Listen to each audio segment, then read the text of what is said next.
Okay. How's everyone doing? We're good? We're okay? We're making it? We'll go to bed right after this? Yeah, me too. Me too. All right. Before we jump into VB for tonight, any mentor questions, mentor mentee questions? I had a question. Yeah, go ahead. Okay, so I asked Dr. Cohane about the expectations she wanted for the class, Mhm. and she said to not worry that the other assignments won't be shared, just the research summaries and the Okay. annotated bits. Is that okay Okay. with you? Yeah. Yeah. That's Okay, that's fine. because yeah, okay. I was just making sure. Yeah, yeah. I mean, whatever she's the boss in terms of that. So whatever is appropriate for her to or for you guys to be mentoring for her class, I'm totally fine with that. I Okay, think it's gonna, come out to about the same okay. amount of work. Cool. Good. Thanks. Anything else? Major questions, minor I have questions? a question. Yeah, go ahead, Courtney. In regards to Brooke's comment, so Mhm. we are not just for like let's say I'm doing like I have one mentor but for two classes, but I'm only doing submitting one on Moodle for Dr. Cohen's class Mhm. to get credit. So it's only just the research summaries. It's not like the decision analysis that I can look at from what Brooke just said. Yeah, yeah. I mean, what I would say is whatever they submit, so there's going to be like a minimum requirement, right? So that Dr. Cohane requires for you to or have them submit to you. If they submit other things, then by all means I'm not going to change the submission spots on Moodle. Okay. You're it's going to totally mess up the calculating of grades within Moodle for you guys. So don't pay attention to that. But hopefully you guys aren't too worried about that by this point anyway. Um, uh, so I'll figure all of that out on the back end. But go ahead and anything that they submit to you that you for whether it's directly required for that class or just like, hey, can you give me feedback on this? Go ahead and submit that to Moodle.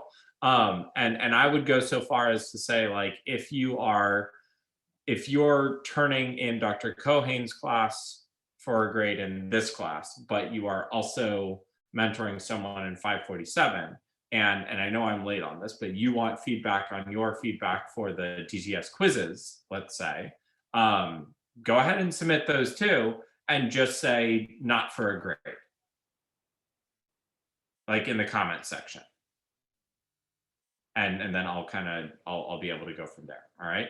So like I said, I'll figure it all out on the back end. If she just wants like systematic feedback for the research summaries and the annotated bibs, then that's totally fine. Okay. Cool. How are things going with them? Are you guys getting pretty consistent work from them? Yeah, a little bit. At least Okay. on my end, yes. Good. Good. How are you guys feeling in terms of turning that work around to them? Feeling okay about it? You feeling overwhelmed by it? You feeling no? All right. Good. Good.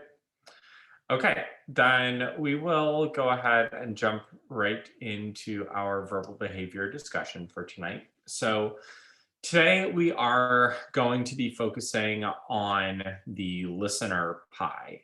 But as we jump into this, I really want to start off by emphasizing that one of the primary changes that you see and have seen in the structure of the verbal behavior circles versus the pyramid is all of the bidirectional and interrelational lines that go between the different repertoires, right? And what that is really, as you guys well know by now, what that is really trying to emphasize is that these cusps are not hierarchical, right? We are not looking at these where we are moving from all the pre-verbal through all the listener, through all the speaker, through all the joining of those.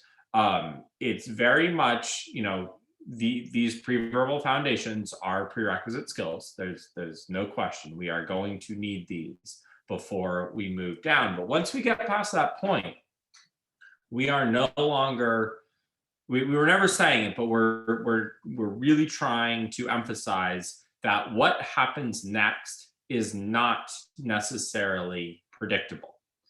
What happens next, the order that it actually happens is going to be important, because as we will see, there are certain repertoires that have more of an impact on other repertoires. There are some repertoires that are more independent of others. There are some that are required on the listener and the speaker side in order to get to the joining side, so on and so forth.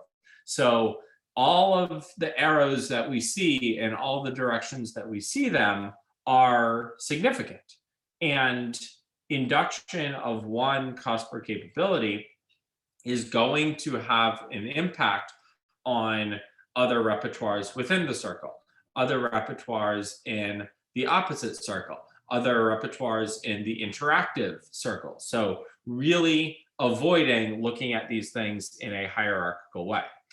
I emphasize that now because as we spend tonight working or talking about listener, and next week talking about speaker, and the week after talking about joining of the listener and speaker, and the week after talking about naming, we're moving through it in the same hierarchical fashion that the pyramid kind of implied, even though that hierarchy isn't significant in any way, shape, or form.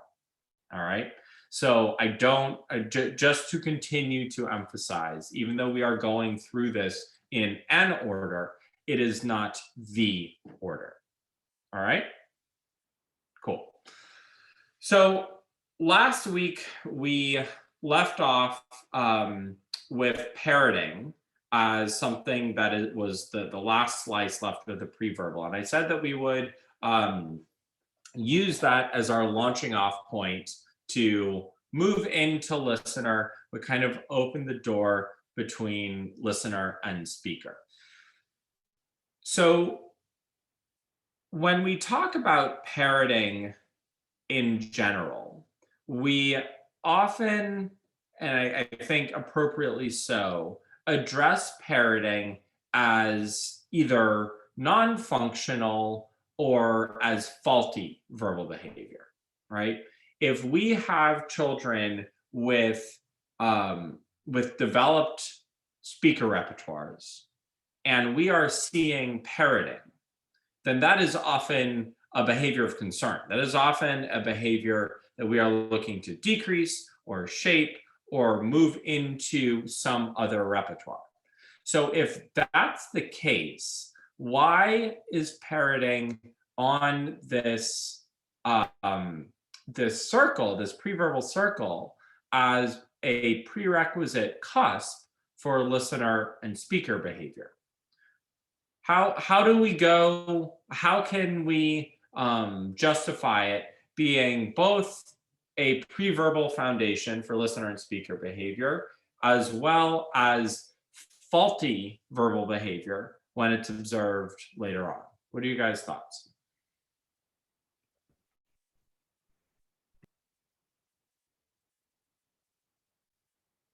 Go ahead, Ryan. So when I think of parroting, I kind of think of like echoing. Is that kind of like the situation? Yeah. It's so yes, but not quite.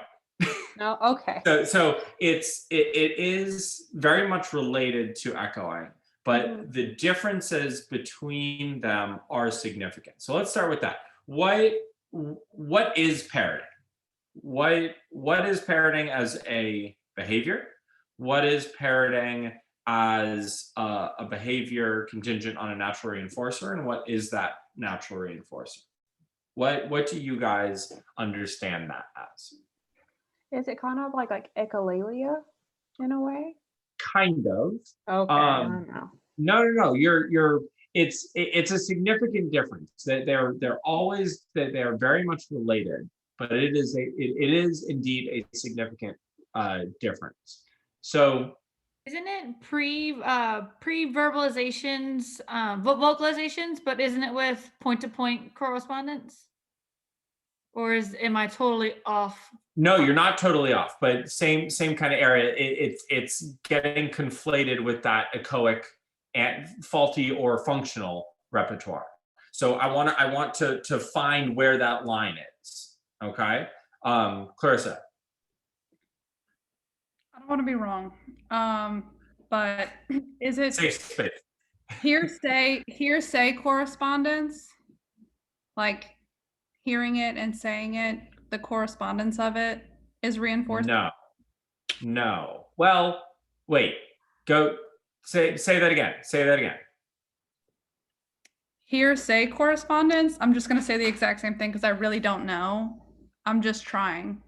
The last thing you said about how are you thinking of that in terms of the reinforcement? Hearing it and saying it, the correspondence between the two is reinforcing. Gotcha. Related. So it's related to all the things you're saying. Christine, you want to take a shot? I saw you kind of like jump in a little bit. So with parroting, there is a developmental behavior, child developmental behavior that is related to parroting. What might that be? Come on, Christine. It's like right there. I see it on your face. I don't know. Is it babbling? Yes, exactly. So parroting is, I don't want to say it's the same thing, but it's very much similar to or related to babbling. All right. So when we see children making speech sounds, but they're non-functional speech sounds, and non-functional is not the right word. The right word is non-verbal, right?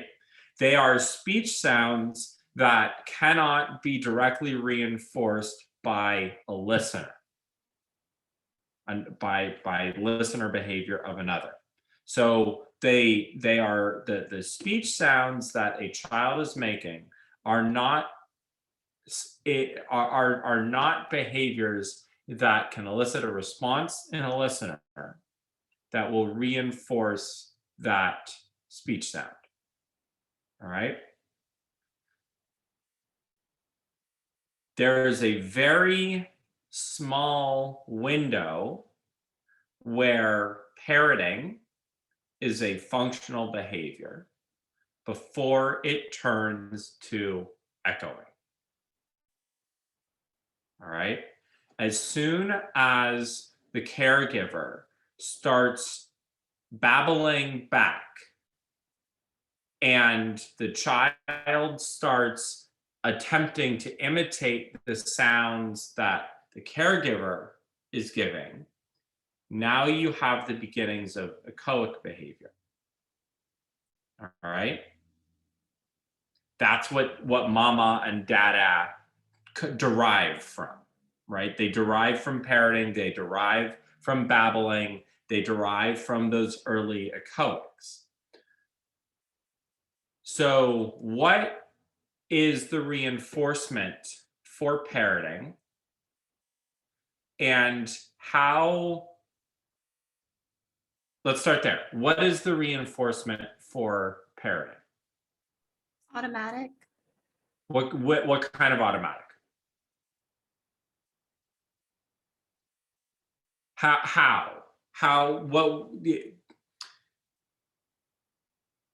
What senses are experiencing the parroting behavior that are providing that reinforcement.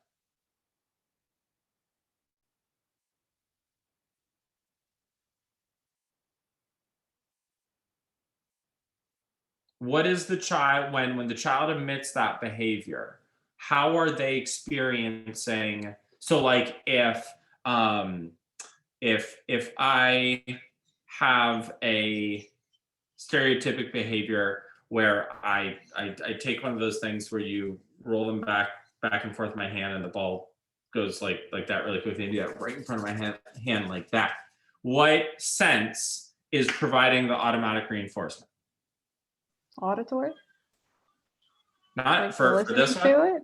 Oh, no. Okay, yeah, Uh, no. So so that could be absolutely okay. Hear the Okay. click, click, click, click, click, click, click. So that could be an auditory. Good. It could be visual, right? If I'm doing it like right in front of me. It could be sense, like a touch by going like this, right? So what senses are reinforcing parroting?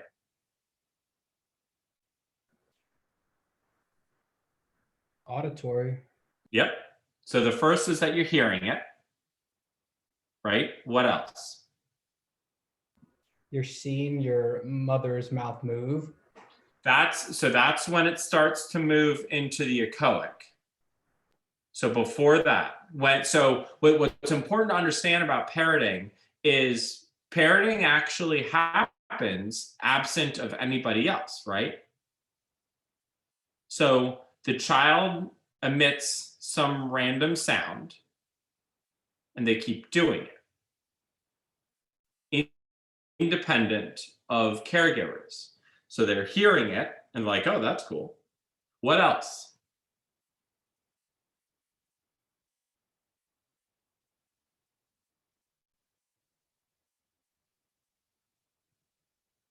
They feel it in their vocal cords. All right. And the variation, the auditory variation, when you're listening to parroting and you're hearing the different tones that a child is making, and they're making weird sounds, they're exploring, finding what sounds feel reinforcing, sound reinforcing, and through that they expand their repertoire, their vocal repertoire. All right. One of the things that parroting, what's significant about parroting, whether it's hearsay or the correspondence there, how you really want to look at it, to me, parroting sets the contingency for speaker's own listener behavior later on down the line, right? It provides that first feedback loop, that automatically reinforced feedback loop that can develop through point-to-point correspondence, through the acquisition of point-to-point correspondence as a reinforcer, possibly related to see-do, into echoic behavior, into speaker's own listener behavior. So that infant, that is parroting, is already laying the foundation for speaker's own listener behavior down here. So if we have a child that doesn't babble, if we have a child that doesn't emit parroting behavior, they're missing opportunities to develop that cusp or capability down the line. I think you could very much argue that speaker's own listener is going to play a role in the naming capability, right? I don't think that's a far-fetched argument by any stretch. So how then does parroting turn into stereotypic behavior? How does it go from this pre-verbal foundation to faulty verbal behavior? What happens or doesn't happen over the ensuing 18 months, 2 years to lead to a faulty repertoire?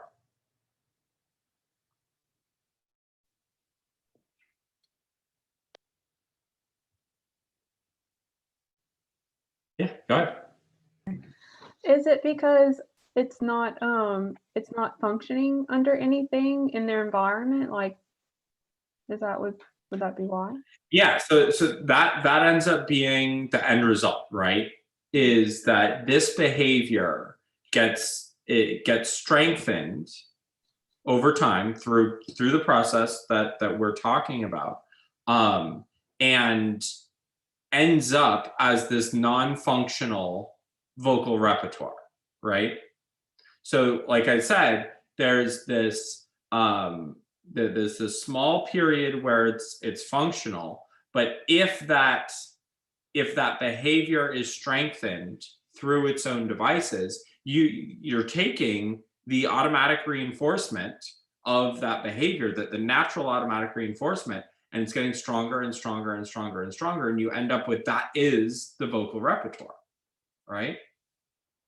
Looking at the other preverbal foundations, what does parroting interact with in order to turn into functional behavior?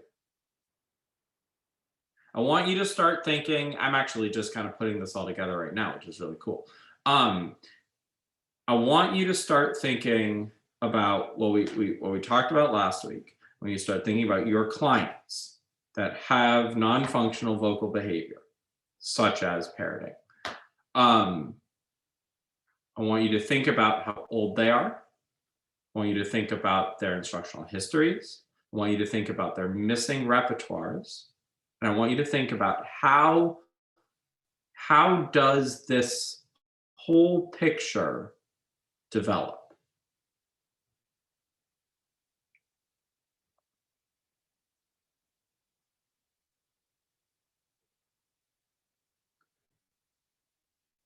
So if you have a child who comes into your clinic, they're 3.5 years old, diagnosed with autism, they have this non-functional vocal behavior, they aren't looking at faces, they're not listening, they're not speaking at all, just kind of running around bumping into things, right?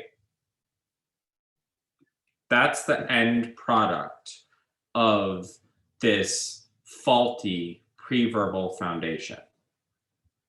So before we talked about how condition reinforcement for voices leads to condition reinforcement for faces, leads to observing 2D and 3D stimuli, which leads to being able to get this imitative repertoire, right? So you have all of those working together. Parroting develops independent of that. However, once parroting develops, you have the child that parrots. When you have the child that parrots, that has imitation, that has voices, that has faces, and the mother and father come up and start emitting those sounds back to you, the child orients towards the face, orients towards the voice, observes Isaac, the parent's mouth, imitates the mouth, and now you have a echoic behavior. But if you're missing all of those, then when the parent inevitably comes up and starts providing the babbling back, you don't observe the voice, you don't observe the face, you don't observe the mouth. And parroting gets strengthened because the other stimuli are not a part of the child's environment. So parroting develops in the 12 to 18 month range. 18 months to 2 years, that's where you see mama, dada, and some initial words. And then you're off and running. But when you guys get your kids, by 3 years, they don't have faces, they don't have voices, and they've been parroting for 1.5 years or 2 years. That's a really strong behavior. It is a really strong behavior that has no verbal function. Okay?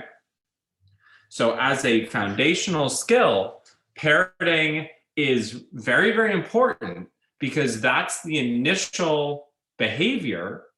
That's your initial vocal behavior, right? That gets the behavior going such that it can be reinforced and shaped and turned into a codes, which are turned into yada, yada, yada. But when those other foundational cusps are not present, parroting doesn't change. It's an initial behavior. There's behavior variation. You get all sorts of random speech sounds, but there is no function to it and it's not shapeable. And it's up to us to condition the stimuli that are necessary.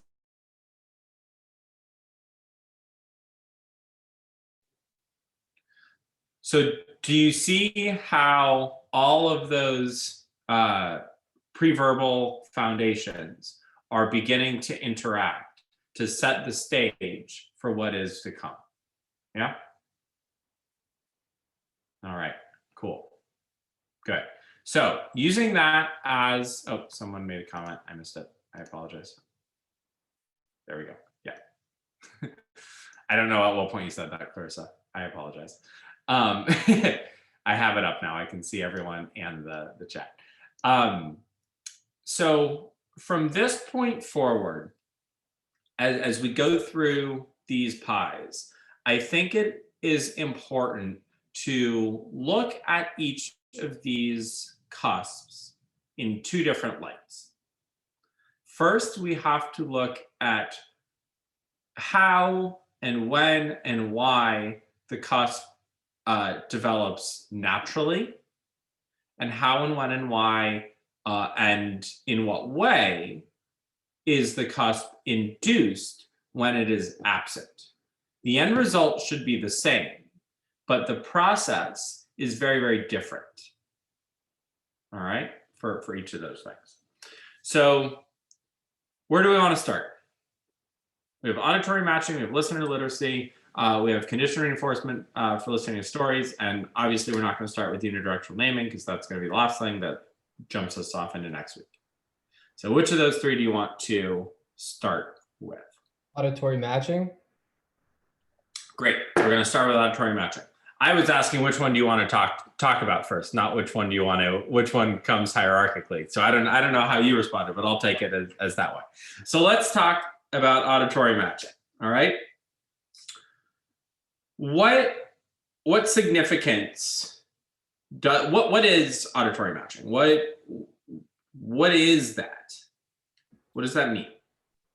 Being able to match sound to sound correspondences or word to word correspondences. So basically listening to an audio piece and being able to match to a field size of 2, 3. Okay, good. So you got most of that right. I want to use that last thing that you said as an important piece for all of the things that we're going to talk about. Don't define any of these cusps by the interventions that we use to induce them. Okay, so auditory matching is a thing independent of what the auditory matching app is set up to do. All right, listener literacy is a thing independent of listener immersion and the listener literacy probe. All right, so they are things in and of themselves. What we have for every one of these things is a dependent and independent variable that have been validated in some way to measure each of these cusps, but don't look at either of that independent or dependent variable, especially in terms of procedure, as the thing in and of itself. All right, so good. So auditory matching is the matching of sounds. All right, the way that I would look at that, or the way that I would tack that, is auditory matching is same auditory sameness. All right. So you are identifying two sounds as being the same. All right. What significance does that have?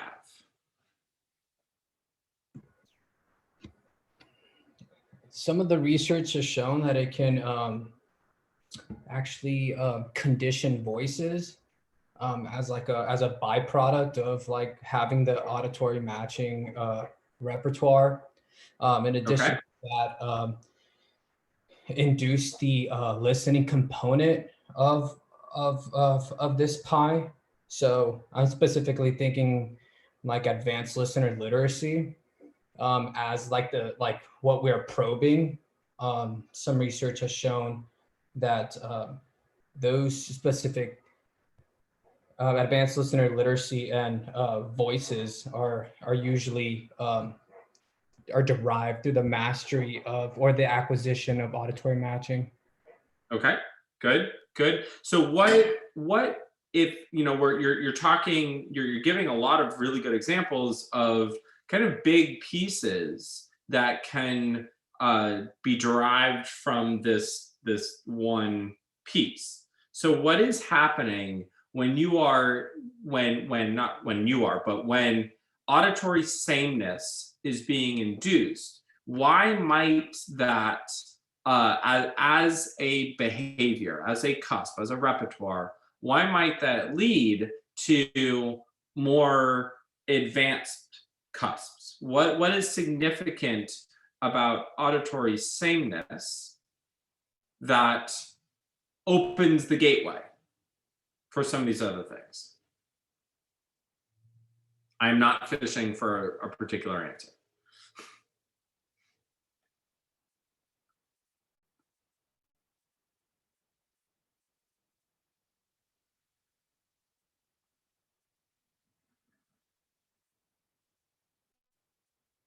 Any thoughts?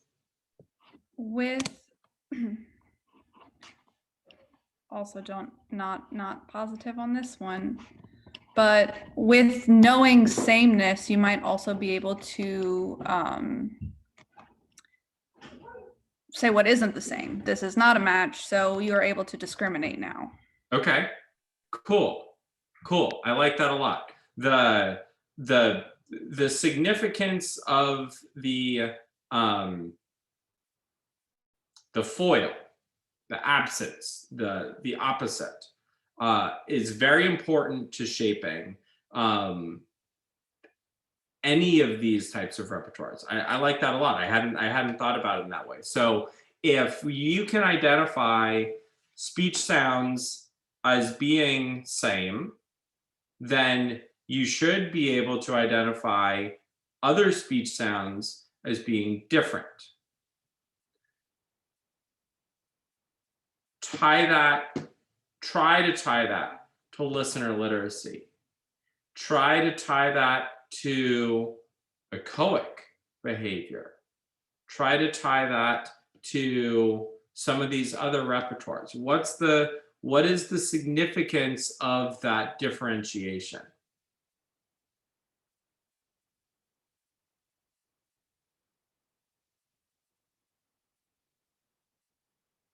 Has anyone done the auditory matching protocol before?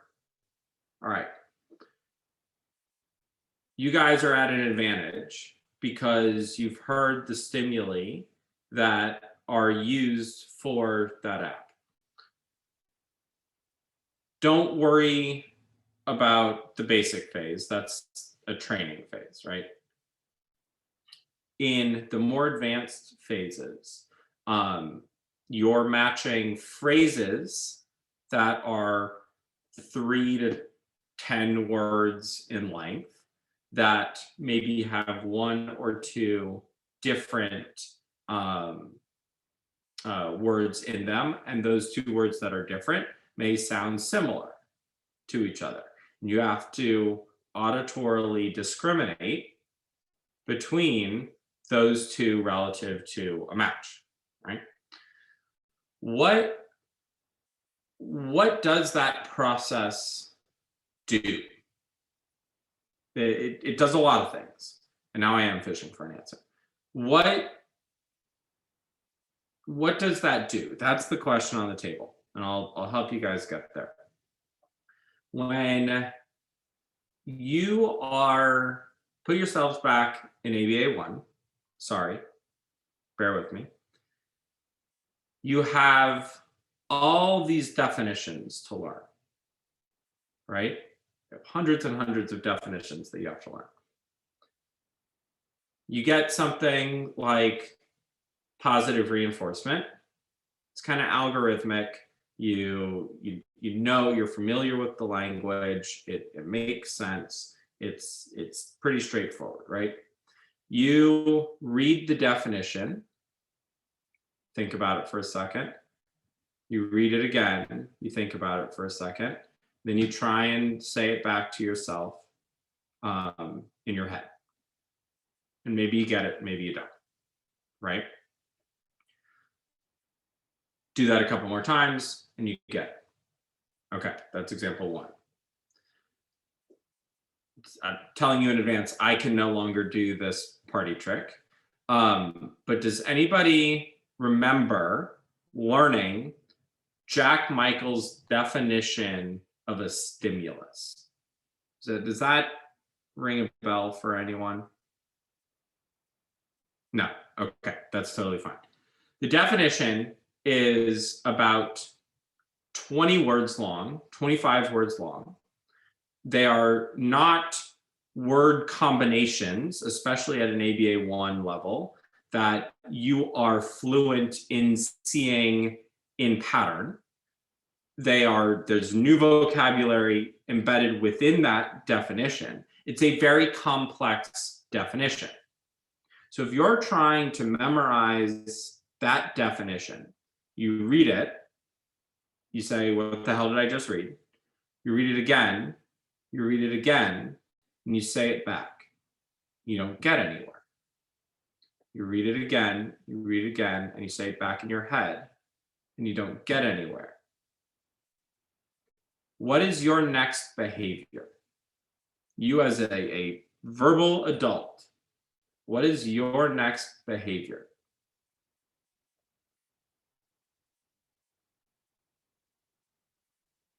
What happens when you're trying to learn a definition that's really, really hard? You do pretty predictably, you do 2 things. You read it slower and you read it out loud. Are you referring to like speaker as own listener? And just like, I'm getting there. you guys, is that where we're kind of going, or? Exactly. Auditory matching builds on parroting as the next kind of step towards speaker's own listener. You are hearing that this is the same as what I'm saying. So what are you matching when you go through that process? It's not just that it's speaker's own listener. That's where we end up. But I read it out loud, and then I say it out loud, and do those things match? That's auditory sameness.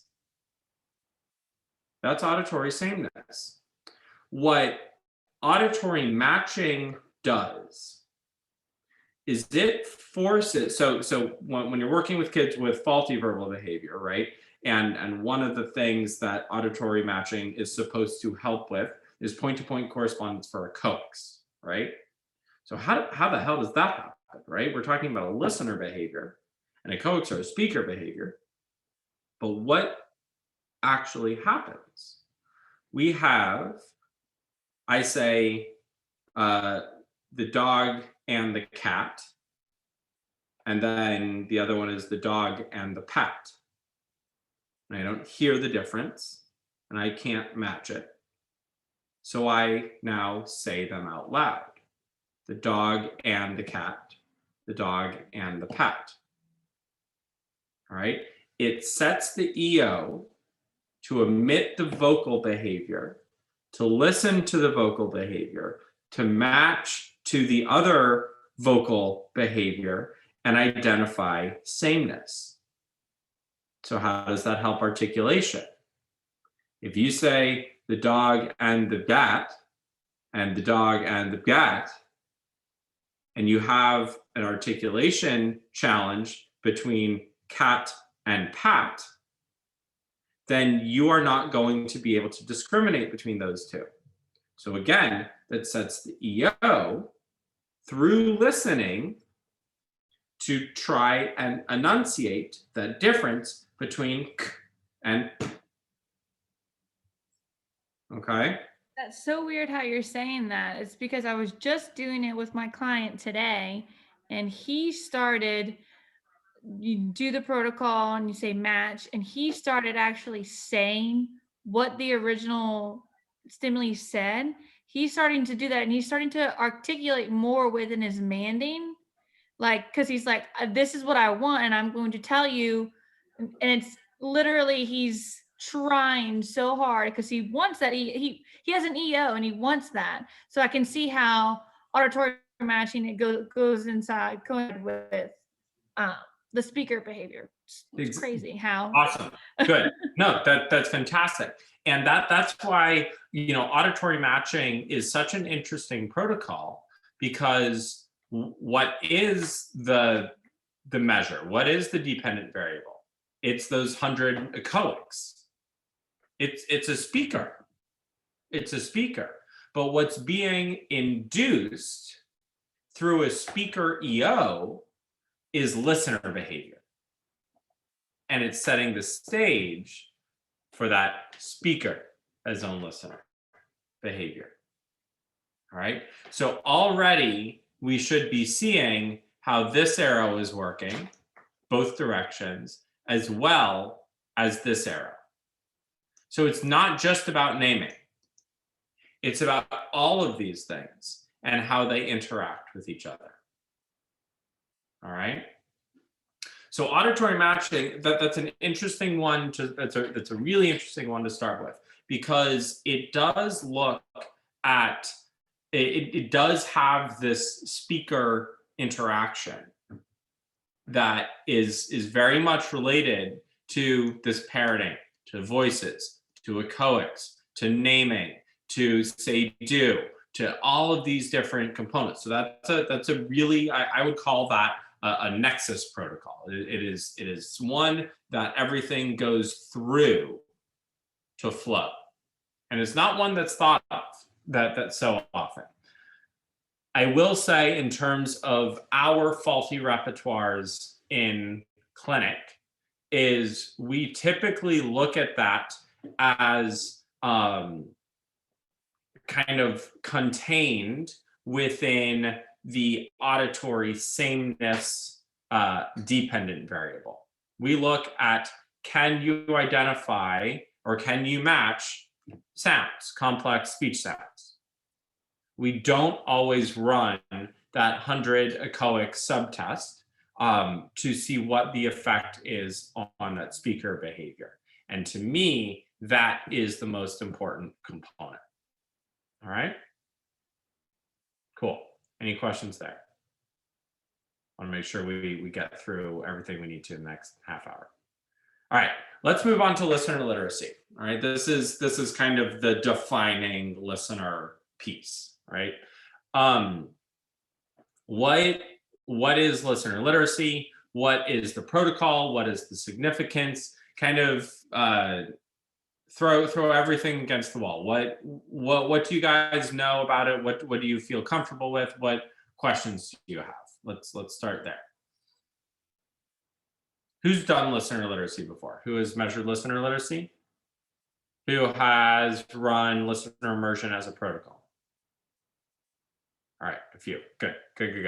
Okay, so what is listener literacy? Let's start with the definition of the cusp, maybe capability, up for debate.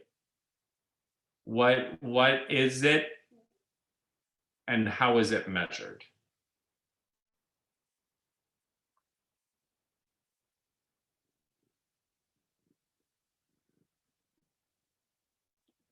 You guys know, come on, share.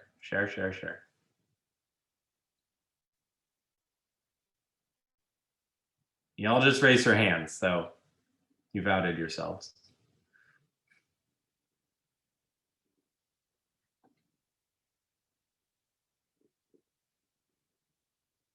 What is listener literacy?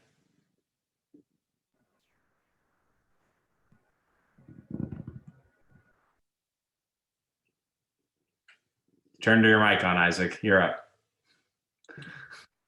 I think at its core, just being able to follow instructions. There's one, yes, you're correct. There's an important piece. There's an important piece to the behavior, and there's an important piece to the reinforcer. What is the important piece of that definition for the behavior? Looking for one word. Starts with an F. Function? Nope. Good try though. I like that word. It's an appropriate guess in this class. Can you repeat the question one more time? There's one word missing from the definition of that behavior that is significant. So you said at its core, it's following directions. There's one word that needs to be added to the end of that. Fluency? Fluent? No. Fluently. Yeah. That word. Yeah. Good. Thanks So for a fluent repertoire is what we are looking for when we talk about listener literacy. It is not functional. There you go. I'll give that to you.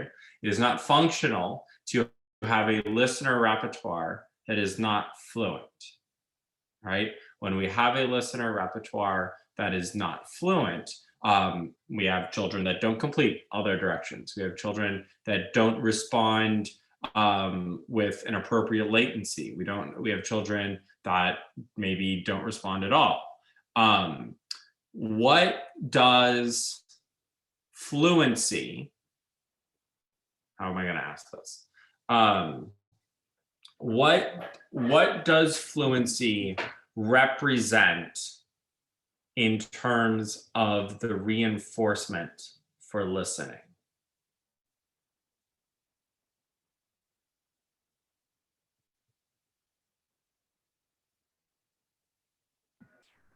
I'm just throwing this out there, like it's automatic, becomes like automatic. Yeah, exactly. Very good. Very, very good, Isaac. So when you're talking about fluency, that means that you are able to contact reinforcement almost near immediately, right? And consistently, such that the behavior is reinforced and can continue. When we are talking about listener literacy, we are not providing tokens, we are not providing edibles, we are not providing toys, we are not even really providing praise for following the direction, right?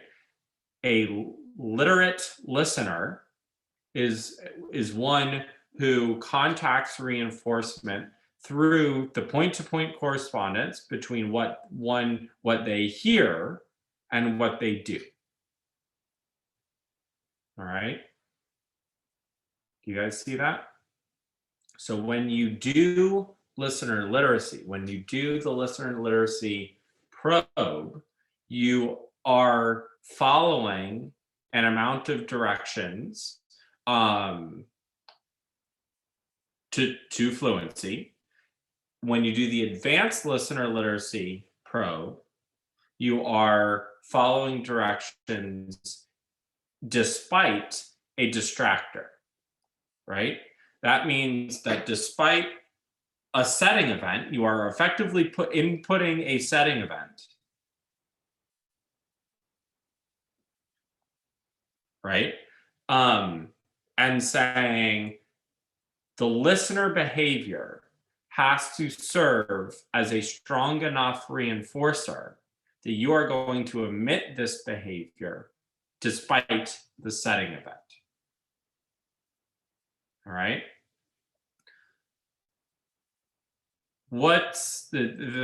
is not going to come as a surprise anywhere. But what is the significance of listener literacy? I'll answer, you are now a fluent listener. Cool. What does that mean? What is the impact of that?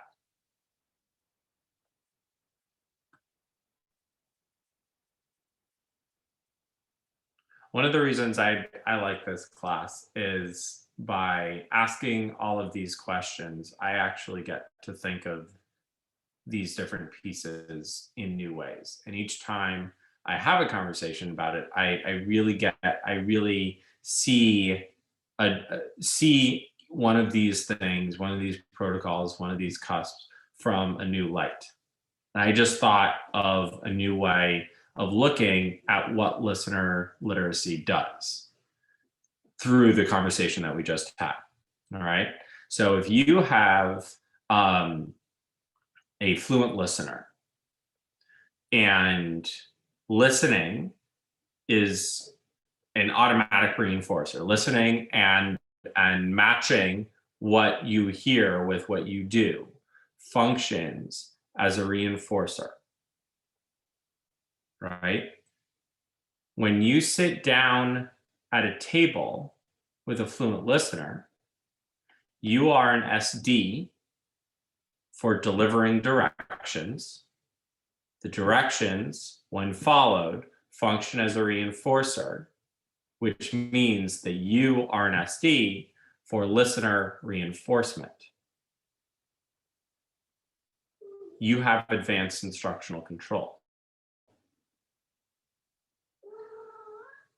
You have a kindergartner, a first grader, a second grader who wants to sit down so that you can tell them a direction so they can follow it, not so that they can get praise, but just for following the direction. That's instructional control. Teacher presence results in instructional control. There it is, right there. Right there. That turns into your EO for learning. That turns into the EO for learning new things. That turns into the EO for naming. I never thought about it that way. But I think that that's significant.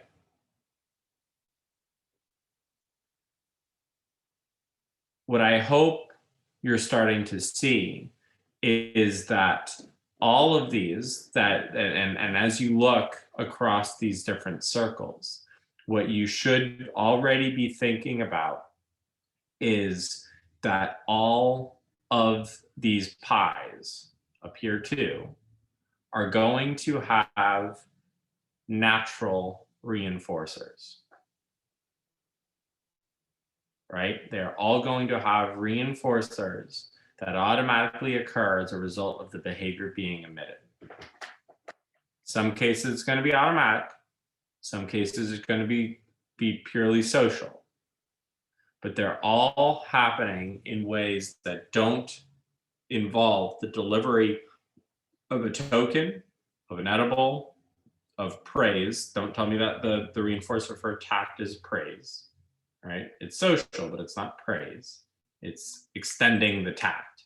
It's conversation, right?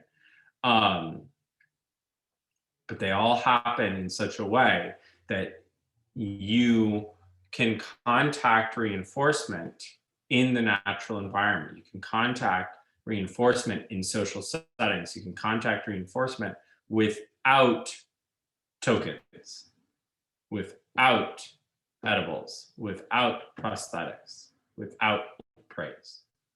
All right.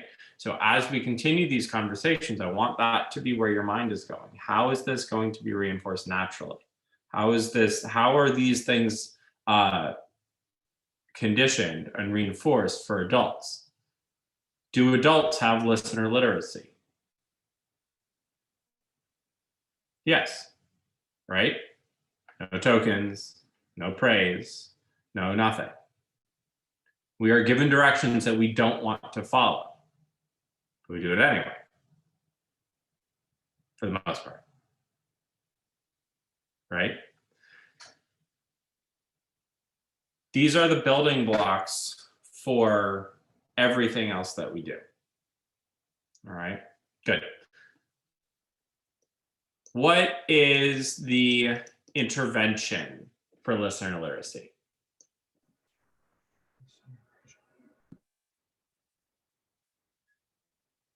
Anyone know? Anyone remember? I thought it was listener immersion. Yeah, and what does that involve?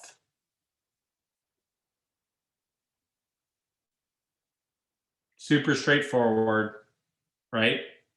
You are literally immersing a child in listener behavior. All right. Do you use tokens? Do you use edibles? Do you use praise? Can you to start?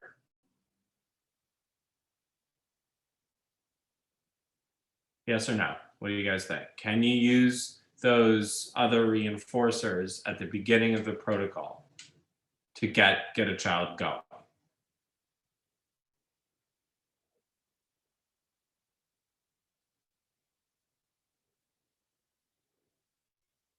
You guys are unsure. Think about it. Think through it.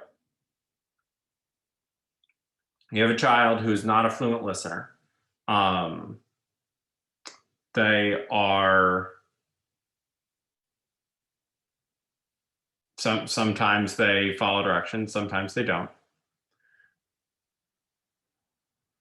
The natural reinforcer is simply here, do. How are you going to get them there?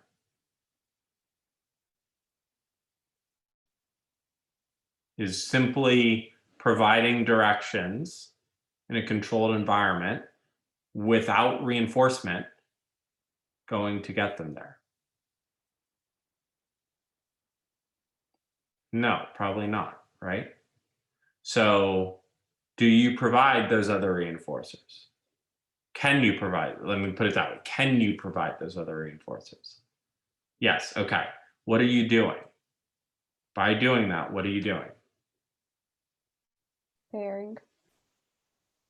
You're pairing it. Exactly. It's a conditioning procedure. At the end of the day, listener immersion is a conditioning procedure. First, you condition the behavior operantly, and you end up conditioning the EO. You end up conditioning the motivational condition for listening. When I listen, good things happen. You fade out that reinforcer, just listening is the good thing. And the EO becomes conditioned. The SD becomes conditioned. The behavior becomes conditioned. So it's fine to start those instructional, those follows directions with tokens, with edibles, with other conditioned reinforcers. That's totally fine. But you do fade them out. They should become more social. And then when you get to the end phase, with 20 directions in 40 seconds or whatever it is, it's just boom, boom, boom, boom, boom, boom, boom, boom, boom.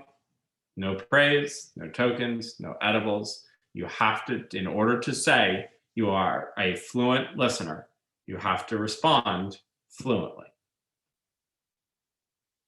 Fluently has to have no interruption for reinforcement. All right? Cool. Last one for tonight. Condition reinforcement for listening to story content.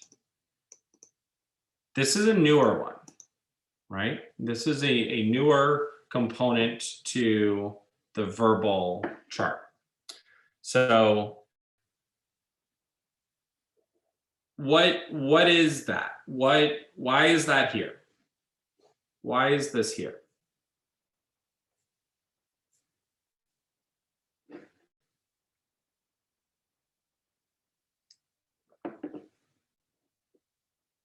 What is condition reinforcement for listening to story content?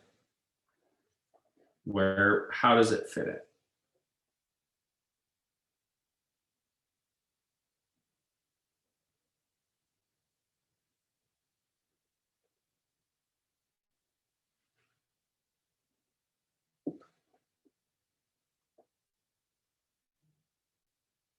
The last piece that you guys have to get through tonight. And you are free of me.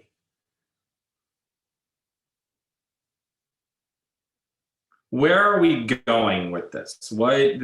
This should be relatively straightforward, but where are we going long term with conditioning reinforcement for listening to story content? You're conditioning learning, potentially in a classroom, listening to a teacher. What kind of stimuli? Auditory, More advanced. potentially print eventually. Exactly. Exactly. This is where, at the earliest stages, this is where we start to condition the function of print.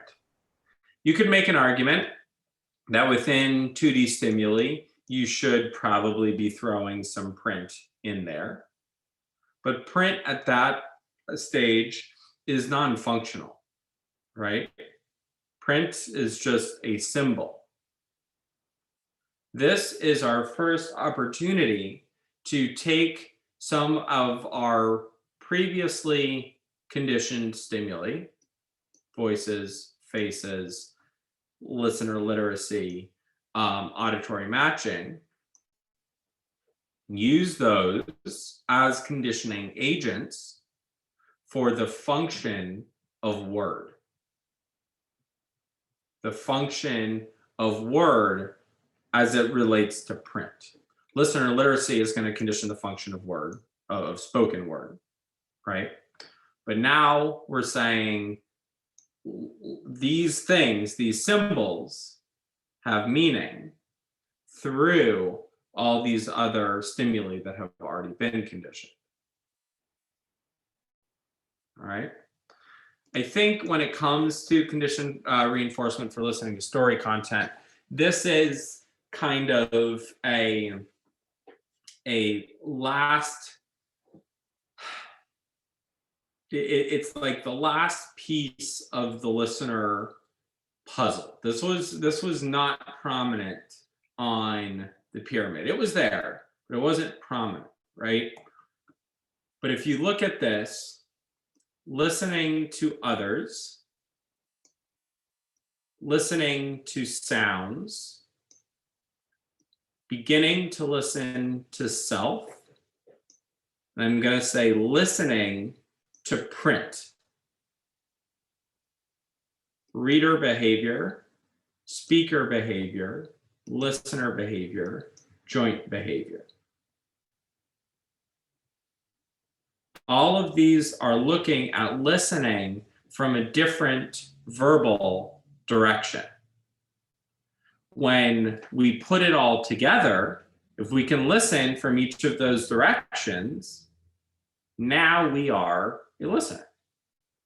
And I think that makes total sense, right? If we can listen to sounds, listen to others, listen to print, and listen to oneself, we can listen to all things. That is a fluent listener repertoire that you can build on for speaker behavior. You can build on for speaker as own listener behavior. You can build on for reader behavior. So while it's not the case that each of these are necessary to move on to the next thing, it's probably true that one plus maybe another piece is necessary for speaker. One plus another piece is necessary for print. One plus another piece is necessary for joining. So where we have, again, where we start to have these interactions with each other. I don't know, I'm theorizing here. I have no data to support anything that I just said, but I think that concept makes sense. Dr. Shaman, I have a question. Yeah. Is there anything like any research on showing that if a child has conditioning for listening to story content, like if a child is to pick up a book, if that's, child will pick up a book and maybe like start reading text, that's what's there, because you would assume that if the child already has auditory matching, so it's like the sound to sound correspondences, then he could be able to like decipher what like specific sounds mean within a text and be able to read, basic CBC words, Yeah. I don't know, have you seen anything like that? I haven't. I haven't looked at the current dissertation research to see if that is covered in there. But there is a related study that does look at that. And that's the role of conditioning looking at books to acquiring sight words, right? It makes sense to me that if you add vocalizations to that you would get a stronger effect. That follows very much to me, right? You could look at the comparative effects or the additive effects potentially. Condition listening to a story, test that. Condition looking at books, test that. Condition both, test that, and look at learning criterion for each of those. I think that would be a really interesting way of looking at it. So no, I don't know if there are data to show that, but I would have to believe that that is a causal relationship, for sure. There's a good research question for someone. All right, so as last week, I'm going to leave unidirectional naming for next week. I might even leave it for a couple weeks down the line. So we'll either start with that next week. Kind of thinking not. I think I want to do speaker and then use that as a jumping off point into joining a speaker and listener. But we'll see. Yeah, we'll see. Any questions? How do you guys feel about that concept of listener behavior? I really liked what we arrived at the end of listening to different stimuli, right? And having that complete the listener repertoire. One of the things that is different if we were to take a look at it that way, then especially how we would consider the pyramids. We used to say that if you had listener literacy, you were a listener. And when we get to the speaker side, we used to say if you had a few mans, you were a speaker. I like looking at the repertoire as the complete repertoire, right? Purely an applied question. There's no way of validating that statement because you're making up what the definitions are anyway. But the emerging term, which was never in the original, you won't find emerging in any of the research. You won't find emerging in any of the in BBA. That was something where it's like, well, he doesn't have listener literacy yet, but he follows some direction, so we'll say he's emerging, right? I think that term has more applicability when you put the repertoire as a complete repertoire, as opposed to listener literacy, which was kind of like step one. I don't know.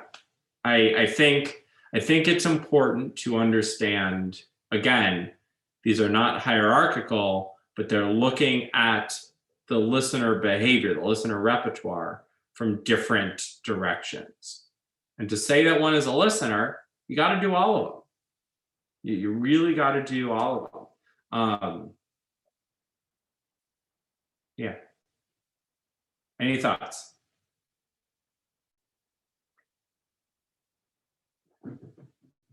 So from this pie chart, you wouldn't say one is needed more than the other. I mean, I know they're all trying to induce the listening piece component, but from your professional opinion, I mean, I don't know if you have to decide which one of these four would it be?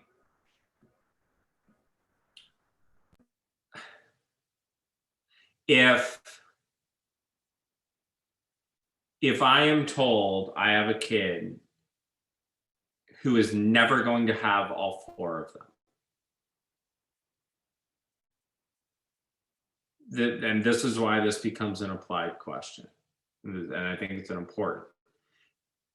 In a hierarchical sense, so as we for all of class, we threw out the concept of hierarchies. But to end in this hierarchical sense, which of these is going to have the most significant, most social significance for a child? That's, I think, the question that you're asking. You only get to pick one. Which one do you do? I have an answer in my head. What do you guys think?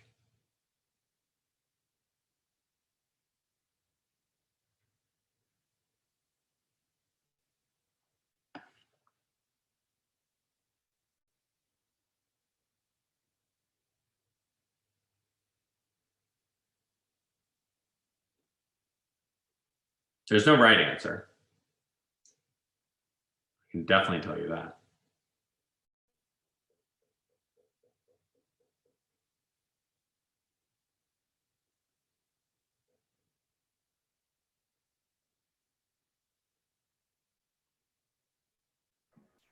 You only have four Let's go choices. with listener literacy. Okay, why?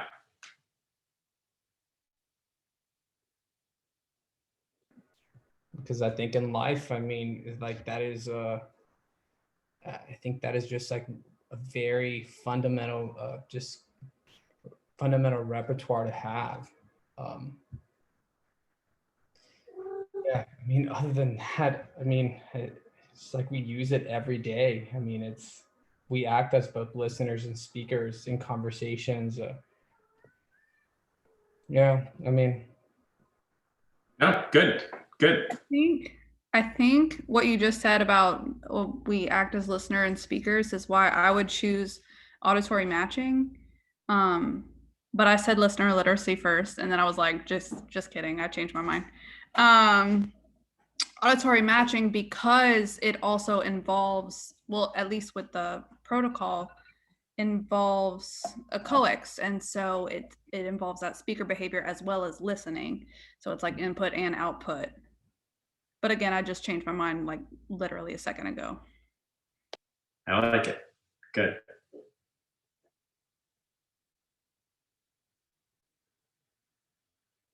Any other thoughts?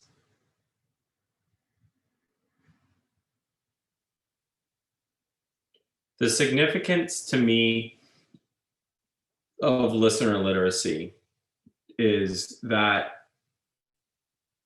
it's a skill within itself. It is like a complete repertoire, right? Auditory matching, and I know Clarissa just stepped away, but auditory matching, I like what she said a lot about how it becomes this building block that rests between both listener and speaker. But having auditory matching has the complete repertoire is auditory sameness that builds towards an echoic repertoire.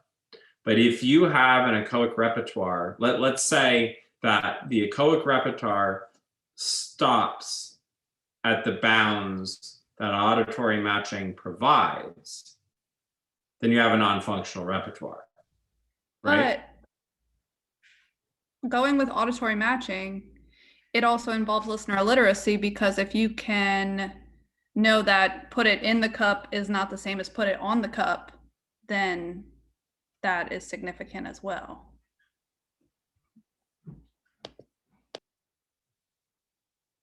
What am I going to say to that? I don't know. You give me 2 Chinese speech sounds, I can probably tell you if they're the same or different. It's about as far as I'm going to get. All right. Listener literacy has a functional component. Right now, that's bounded by your vocabulary and what the language that you know and to what directions you can follow. But hypothetically, if you can get through listener literacy, whether it be by modeling and imitation or by hand over hand, you can acquire new directions to follow. I'm not trying to change your answer, Clarissa. Yeah, by any stretch, I could just as easily argue that if you're only going to pick one of those things, listening to a story is something you can do for the rest of your life. That has a whole hell of a lot of social significance. I might not be able to follow directions, but if I want to listen to stories, I can. You know, do any of you work with older kids with significant, I know where most of you are, and most of you don't work with an older population. But when you're working with a 13 or 14 or 15-year-old, right, that's kind of in this level, conditioning stories so that they can sit down and listen to Audible as a way to contact reinforcement throughout the day, that has massive social significance. That's something for them to do in what is going to end up being a lot of free time, right? So as with most cases, the answer to the question is it depends. But I think that there's still a special significance to listener literacy as what was previously defined as like the listener skill. Like if you have a fluent listener repertoire, you are therefore a listener. I think that has changed, but I think that there's still a special significance with that. Now, as we are looking at special significance in the whole, as I think is not going to come as much of a surprise to anybody, unidirectional naming is going to end up being this foundational part, right? But we'll get into that in future weeks. All right, go to bed, everybody. We're tired. I am too. Have a good one. If you need anything, I owe you guys a lot of grading. That's going to be happening over the course of this week. You guys are next up on my list. So be looking out for those.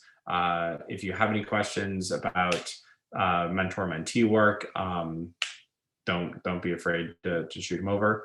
I've met with most of you at least once on projects. The ideas that you guys have are fantastic. I'm really excited to see what we're able to get done in a relatively short amount of time.